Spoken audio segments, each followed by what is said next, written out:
Rob's Child, no investment advice. Welcome back to the series where we review every chapter of Benjamin Graham's The Intelligent Investor Revised Edition from 1972. Again, this series has no intention to replace any content of this book, but rather to bring it to today in 2024. The recording of this is in September. We also use this series to compare it to Benjamin Graham's biblical version of all of this, Security Analysis, 2nd edition. This episode's chapter is Chapter 14, Stock Selection for the Defensive Investor. Just to really sum up the whole chapter, he basically says just diversify. This is why Warren Buffett basically says, most people have no business doing anything other than just buying the S&P 500. And that's basically what he says in this chapter, and that, you could have fun as a defensive investor, basically, picking things that you think are better. But as long as you have enough diversification, you'll probably be fine. So let's go through the points of the chapter, starting with saying it's time to figure out how to pick stocks. And again, generally the defensive investor should buy high-grade bonds and diversified leading common stocks at a reasonable price. It says option 1, basically buy the Dow. And today you can do that very cheaply, very easily with ETFs, obviously. He describes literally how to basically make your own index fund on your own, which is not necessary today. Again, there's no fees involved anymore either with ETFs. You can do exactly what he recommends without any difficulty at all today in 2024. And then option 2 is pick good stocks using the 7 criteria from the last chapter, and to repeat going through what those are. Adequate size, basically large cap, make sure it's a big company. Sufficiently strong financial condition. I mentioned in the last chapter that he meant by this to cover, the interest payments, but that's not really what he means. His meaning of this is more balance sheet related. So current assets being double the current liabilities, which, by the way, is fairly rare these days, but he says that's what you really should have for industrials, and that the long-term debt should be less than the current assets. Again, this is not all that common. You can find stocks today that have those features, but I would argue most of the S&P 500 actually doesn't meet these requirements. Same with the Dow, I think. And then on utilities, if you're going to be buying utilities, his suggestion is that the debt should be less than 2 times the stock equity at book value. Again, I'm not sure if you can find many companies that meet these requirements today. Number 3, they should have earnings stability. This one is very interesting. No negative earnings for 10 years. And so and again, remember, this chapter is for the defensive investor. This isn't, so this isn't aggressive. This is like buy stuff that's just 100% safe here. And then number 4, continued dividends for at least the past 20 years. Again, ultra stability here. Number 5, 10-year growth of at least 1/3 in per share earnings. So you can use macro trends, by the way, the website, to look at the earnings per share, going back for the last 10 years of basically any company to do this. And if you can see over the past 10 years, it's grown by 1/3 in per share earnings, that would make that criteria fit. Again, this is a fairly conservative growth. I mean, if you look at the S&P 500, generally every 10 years, the earnings of the S&P 500 doubles if you look throughout the history of that. So to expect only 1/3 growth, 33% growth over 10 years, again, very conservative. And then number 6, price of stock being no more than 1.5 times the net asset value. So I believe, if I'm not mistaken, this means you just look at the book value. So price book ratio should be 1.5 or lower, basically. And then number 7, price no more than 15 times the average earnings of the past 3 years.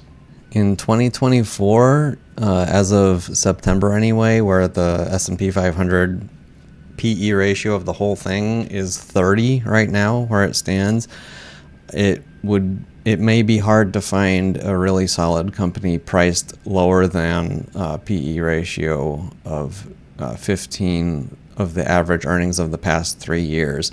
You know, as earnings grow, that average, you have to add the past 2 years of earnings, which lowers the amount of earnings, making it harder to achieve that 15 PE ratio average over 3 years. So then we go on to discuss Rule 6 and 7, an exception for that, a way to calculate that, seeing if, maybe the price book ratio is actually higher than 1.5, or the PE is higher than 15. But if you multiply them together, if that is still less than 2.5, they can, balance each other out. So, if it has a very low price book or PE, it can compensate for a higher of the other multiple there.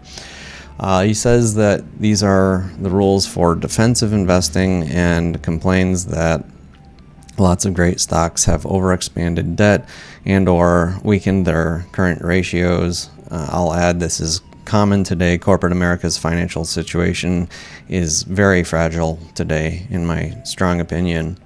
We go on to mention, this relates so strongly to what's going on today in markets. He says some people advise paying a generous price for some stocks. He says, nope, but it is up to you in the end. And then here again, like in the last chapter, he quasi admits to the attractiveness of companies with higher than very safe PE ratios. Basically here, it's like, yeah, an expensive stock can keep getting more expensive. You can make money this way. But, his whole thing is it's just not safe. Like, why take that risk if there's other ways to make the same amount of money more easily and more safely? That's sort of the whole Benjamin Graham mentality with all of his work.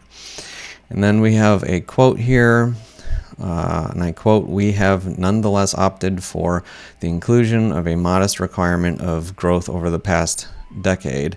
Again, reluctantly allowing growth to be included in how he calculates things. Looking back to Security Analysis, second edition from 1940, following the Great Depression, all he cared about in that book was, how much money do these companies actually make and what's the price of it? And, can I get a margin of safety so I can guarantee that no matter what happens, even if everything falls apart, even if, something really bad happens to this company, can I assure myself that, the value of my investment isn't really going to go down very much and there's room for it to grow? But here in the 70s, he finally gets to the point, this is after the huge boom in the, 50s and the 60s. And, arguably, today we're off the gold standard. There is sort of a lot more safety in financial markets today, if you think about it. Just think of the Great Financial Crisis. The central bank was able to just bail everybody out, just, magically. There's, maybe we don't have to worry about any risk ever again. I feel like that's going to bite us, and it could bite us in the very, very near future, considering where stock valuations are today. With stock valuations being so high right now, markets, in my opinion, are very dangerous, and so I think it's worth really, considering the way that Benjamin Graham thinks, especially today in 2024. So anyway, moving on. Well, before we move on, again, he allows growth to matter a little bit. He wants to see some growth. This, it has to do with the fact that inflation happens, over time. And so you kind of need growth. If you don't have growth, it's like, you kind of need a little bit of growth at the very least. Okay, moving on. And without sufficient growth, if the PE is low enough, it can fit into a bargain opportunity category. Okay, so that's where we say, if the growth number, if it doesn't look like there is growth, if the PE is low enough, then the bargain, this is like his bread and butter, finding bargain opportunities, and that's not what this chapter is about. This is like defensive investor, That's what this chapter is all about. So then he mentions the average PE of a defensive portfolio will come to around 12 or 13. Well, multiply that by 3, and that's what you're paying for the S&P 500 today in 2024. But I digress. All right, and then I mentioned this is in one of my daily videos recently. Very good point here. I put 4 stars next to this. States that bond yields do matter. He says basically PE should be at least as high as the current high-grade bond rate. And this would mean a PE ratio of no more than 13.3 against the AA bond yield of 7.5. Now, today, AA bond yields are lower than that, so that does allow for, in his opinion, a higher PE ratio. So I laugh at the 12 and 13, but we're so much beyond that now. I mean, AA bonds today have to be yielding not that much lower than 7.5, probably 6%, upper, 5.5 to 6% today, I think, in September 2024. And so, we can, from his way of calculating a defensive investment, it would be, maybe we could have this go up to 14, 15, 16 PE ratio, 30 PE ratio. No, Graham, in today's day and age, might be like me buying puts against SPY and junk bonds right now. But I digress. We'll just move on through the chapter. So I said here in my notes, notably September of 2024, AA bond yields are now 4.35. Okay. I mean, the 30-year bond today, as of the recording of this video, is actually 4. So I don't know, maybe I took these notes when the yields were a little higher, but it's not like crazily lower, I guess. But anyway, much higher than it had been for many years before COVID stimulus. This would be a PE ratio of 23 in Graham's book. So, but not 30. Is the main point I was just talking about. All right, moving on. I want to add 1979, they were as high as 13% AA bond yields, which would be the equivalent of a PE ratio of 7.7. Also, the S&P PE ratio dropped from 15 to around that range by 1974, much later than when bond yields had risen so much. So the stock market basically followed suit after the fact. After bonds had gotten to that point, they had dropped their PE ratio to around that range. So that's all really interesting stuff. Again, like today in 2024, with the PE ratio of the S&P 500 being at 30, it's clearly way above its defensive price. And Graham would not, he might not own any stocks, although, as we've talked about earlier in the book, he says it's not It's not wise to ever have less than 25% of your portfolio in stocks. Bond and stock ratio should never be more or less than 25 and 75. With stocks being at a PE ratio of 30 today, I highly believe he would suggest a portfolio of 75% bonds and 25% stocks at this moment. All right, moving on. There's a section on the Dow Components, almost all meeting the defensive investor requirements. A few cracks, but together they are strong enough. So like maybe one of them had negative earnings in 1 year. He said only 5 of the companies in the Dow actually met all of the requirements of his 7 requirements.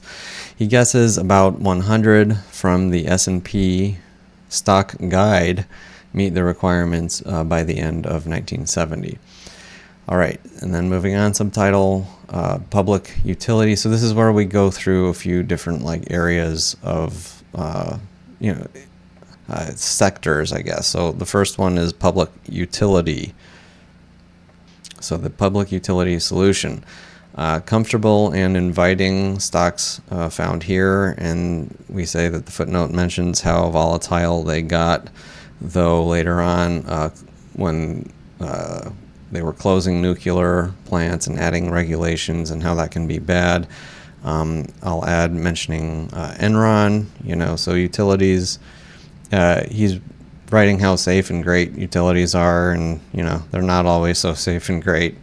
I'll add XLU PE ratio is 27 right now as of the writing of these notes. While his table 14.6 shows the PE ratio ranging from 10 to 20. Again, 2024 stocks are very, very expensive compared to what they're earning. I think this is about to bite us pretty hard pretty soon, but we'll move on through the chapter. He notes how industrials switched to be higher PE ratio than utilities from the 40s through to 1970. He says it is sometimes wise to rotate for more reasonable prices. So like in security analysis, he basically says if you own something, you have to have a really good reason to sell it and switch it out for something else. And in this book, he says this is a good reason. If the PE ratio is way higher in one thing and it's really low in another sector, sell the high thing and buy the low thing. He says this directly here. I find this to be a very worthy point to really pound into your head. That Benjamin Graham, the value guy, is saying this, and also mentions on top of that, you have to pay taxes when you sell your gains, but he says experience tells us here that it is better to sell and pay the tax than not sell and repent. And what he means here, again, is that if you own something that is clearly overvalued, you should sell it. You shouldn't hold on to it and repent when it, normalizes in price. In 2024, it just seems too obvious to me that things are really out of whack in financial markets. And I'm positioned myself to take advantage of that, using Benjamin Graham, using what he says right here in this book. This is why Warren Buffett sold half of his Apple shares. He's looking at Apple and the valuation, how much growth is priced in already to the value of that company. And he's scratching his head, and it's so funny. He goes on these talks and says, I just love great businesses. I don't really look at the price. You don't look at the price. You are one of the primary students of Benjamin Graham. He has the brain of Benjamin Graham in his head. He just can't say it out loud. He doesn't want to freak anybody out, I guess. But he'll just sell half of his Apple shares. The guy, he seems like a very nice old man. This guy's liar, brutal, aggressive. Come on. You're dumping half of his Apple shares. 2024, stay safe out there, guys. There's not a lot of intelligent investing going on in buying stocks right now. American stocks right now. I can tell you that.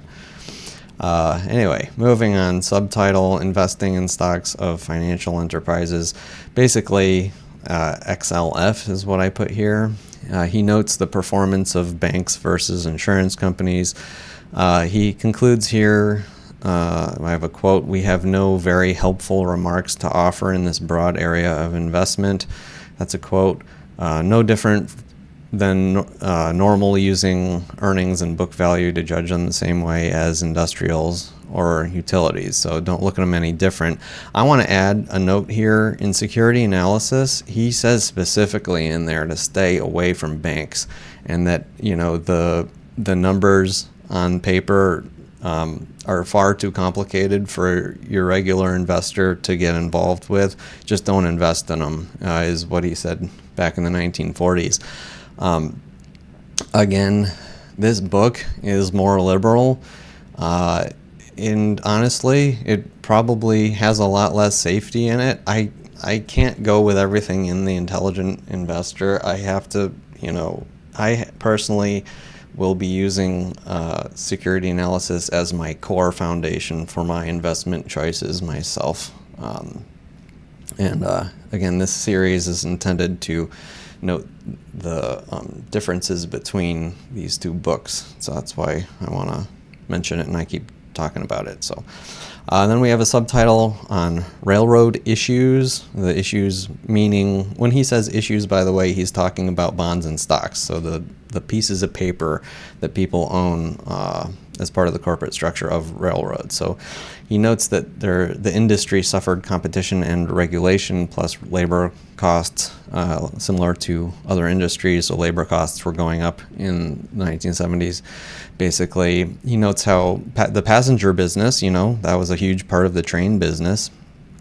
It was taken over by other modes of transport: buses, cars, and planes, and even freight has been taken over by trucks.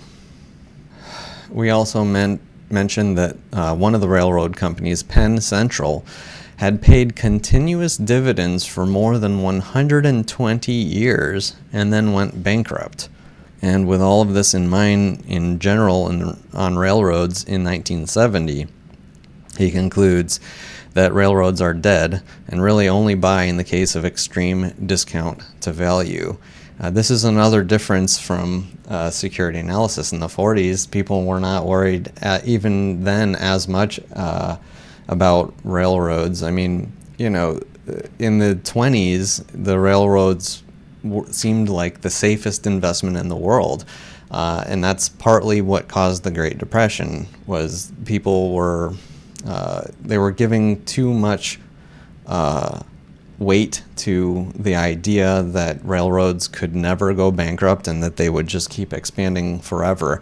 And they didn't, because nothing keeps expanding forever. And this is what I keep pounding the drum today in 2024 and saying the same thing's going to happen to AI. The same thing happened in the .com bubble, where, financial crisis with housing too. We just keep thinking like, oh, this market is expanding, it's getting safer, it's growing, and so it will grow forever and everyone will be infinitely rich forever. It's like, it doesn't work out that way. It never does. History shows us this over and over and over and over again. But one other note to add to this is to also watch out for industry changes.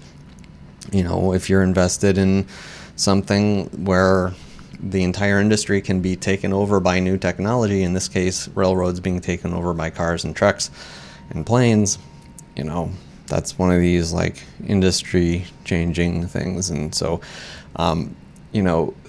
so the same with new industries, people being too excited about how much growth is potentially in there. You also have to be aware of the other side, is is this new technology taking over? What businesses are going to be hurt that we thought were solid businesses making plenty of money, that are going to be destroyed by new technology, by the new innovations of tomorrow? And so it's just great to have all of these things in our heads as investors. Moving on, we have a subtitle saying selectivity for the defensive investor. I talked about this at the beginning of the video. He discusses how markets already price in future expectations. So, how can you get an advantage if everything's already priced in? But then we have discussion on prediction versus protection. Basically repeats his core message that he has, that is the core of his investment philosophy, that you can't predict growth, but if you find something safe enough at enough of a discount, basically you can win. And that even if bad things happen to a company, your investment is still safe if you buy something at a cheap enough of a price. And then later we are talking about, as the last point of the chapter, adds that the defensive investor should diversify more than trying to pick the right stocks. Adds that you can balance choices and diversification. So go ahead, pick stocks, make sure you have a diversified amount of them, because if you're wrong, if you choose only 4 stocks and you're wrong on all 4 of them, well, you're out of luck. But if you have, I think I remember earlier in the book he suggests minimum 15 to 20 stock choices at any given time. And that's all for Chapter 14, Stock Selection for the Defensive Investor. Hope you enjoyed. Thank you for watching, and see you next time. Rob's Child.